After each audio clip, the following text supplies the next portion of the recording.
Um, Good afternoon. My name is Daniel Boggs, Daniel Boggs. I'm the Air Safety Investigator with the NTSB. I am the investigator in charge of the accident here that we had the other day. First thing I want to do is I do want to send my condolences on behalf of the NTSB to the friends and family of this accident that happened a couple days ago. I am here to confirm that we do have a four fatal 1978 Cessna P210N, which the brand name is Centurion aircraft. This particular aircraft recently went through a modification that changes over from a Continental engine to a Rolls-Royce turbine engine. So it has been modified to a Silver Eagle modification.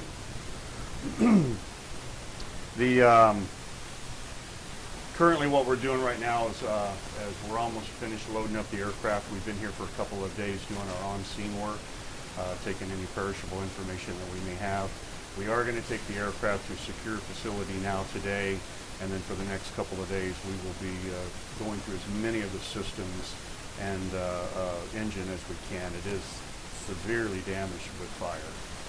They were going to Houston, Texas, and they were full of fuel, which is where most of the fire damage came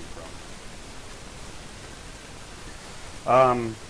It'll probably take 2 more, 3 more days that we're going to be working on the aircraft, and then in about 14 days I will be writing a preliminary report, and that will be published on the ntsb.gov website. Then it takes several months, of course, to do the final report, and then between 12 and 18 months the final report will be published.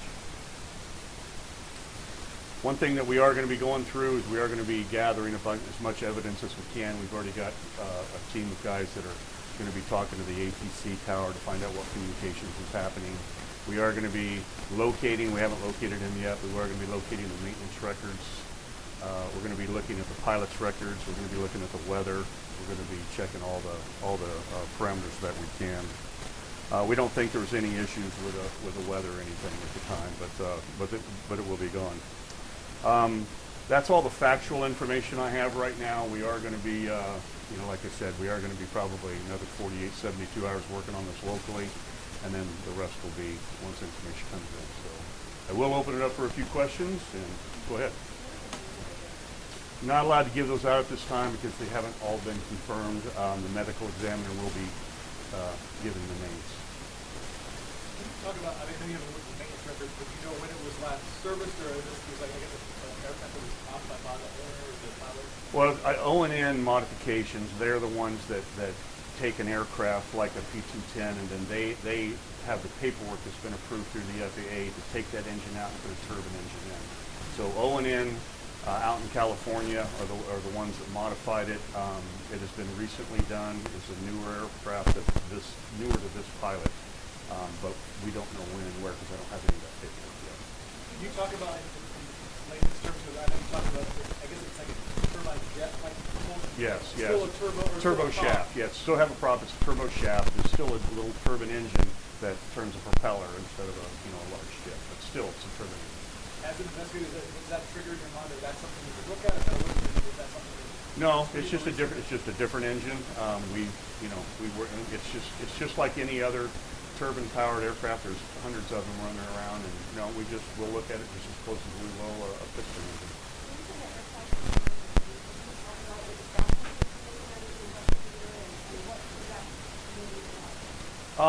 Nothing. It's just that was the intensity of the fire. We'll be looking at the weight of the aircraft. We'll be looking at the engine. We'll be looking at the servicing. We'll be looking at the qualifications of the pilot. We'll look at all the parameters throughout the investigation.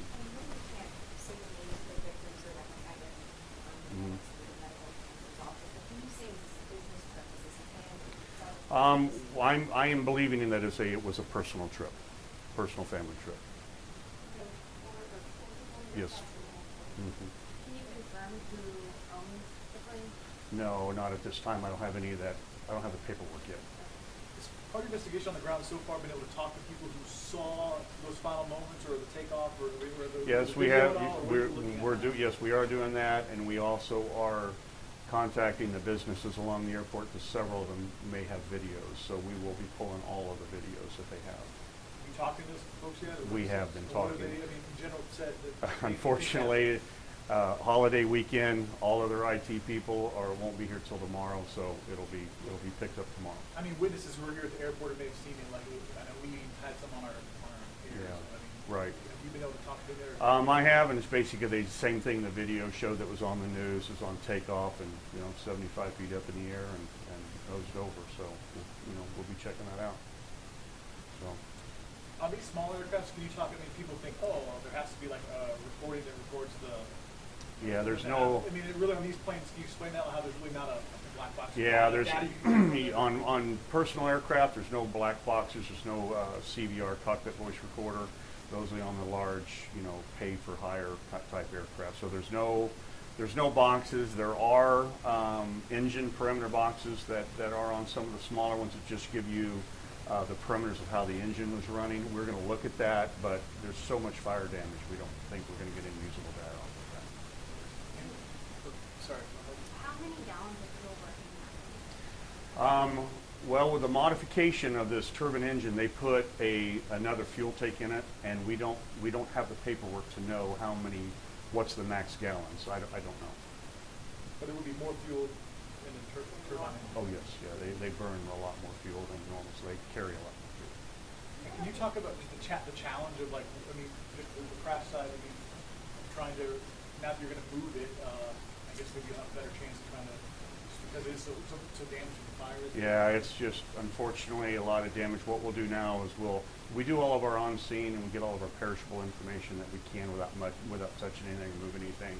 Then when we take it in, now we'll take the boxes out and see if we can, we actually get inside of all the components. We open up anything we can and look at it. So This might be information I get somewhere else, but do you happen to know when the last time was scratched through this? I do not. I don't know that. Can you No. name the ages of the people on board? No, I don't know that. I don't know that. You don't know yet when the modification is going to be done. No, not until I get the paperwork. It's supposed to be. Everybody's, unfortunately, holiday weekend. I apologize, but everybody's gone. I don't have any information. So, That note asking the ages to be from whether or not the children. 2 adults, 2 children. Yeah. All right, so I'm gonna have to get back out there. We're getting ready to move it, and yes. Can you confirm the pilot? Who the pilot is? No, I cannot. No, not yet. What's involved with the food? We've got aircraft salvage company here, and they're just scooping it up, putting it on a trailer, and we're going to haul it to a secure facility and take it off and lay it out and just dissect it the best we can.